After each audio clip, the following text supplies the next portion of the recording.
Now, of course, such earthquakes are not uncommon in this region, including historically here in Israel. Well, joining us for more on that is Dr. Ittai Kurzon, a seismologist at the Geological Survey of Israel. He speaks to us from Jerusalem. And Dr. Kurzon, thanks for joining us. First of all, tell us about this earthquake in particular. Why now? Is it unusual?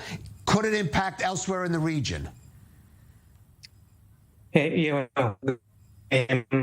Yeah, it's a big earthquake. It's in a way two earthquakes, a doublet we call it.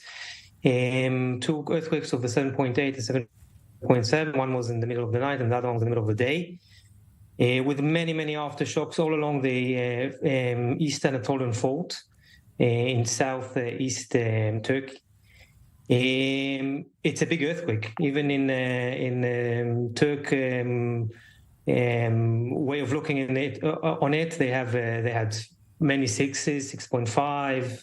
They had seven in 99, and this 7.8 is in a way it's a jump, and it's devastating, and it's a huge damage and many casualties. And coming one after the other really increased, I suppose, the casualties much more. Now, I do want to ask you, it was felt by people in Israel. There were some tremors. But of course, historically, this area has also known devastating earthquakes, the most famous 27, yes. Does this earthquake in Turkey, Syria, impact any of the possibility of something similar happening in Israel in the near future? I'll say that every earthquake, especially the large earthquakes, they impact each other. They may trigger each other. So something that happens in the North Anatolian Fault, which is in a way a different system, but on the other hand, it's like a continuation 500 kilometers north of the Dead Sea Fault, which is our fault.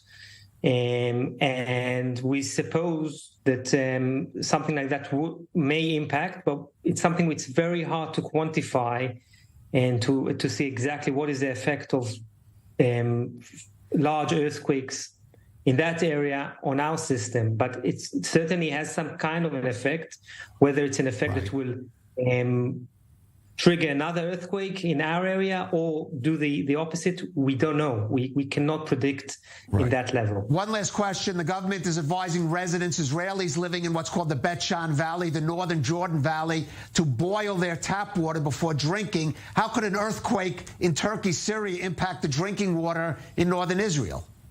Okay, the actual waves are being seen in all our sensors all around Israel, and are also seen in the wells, in the water wells.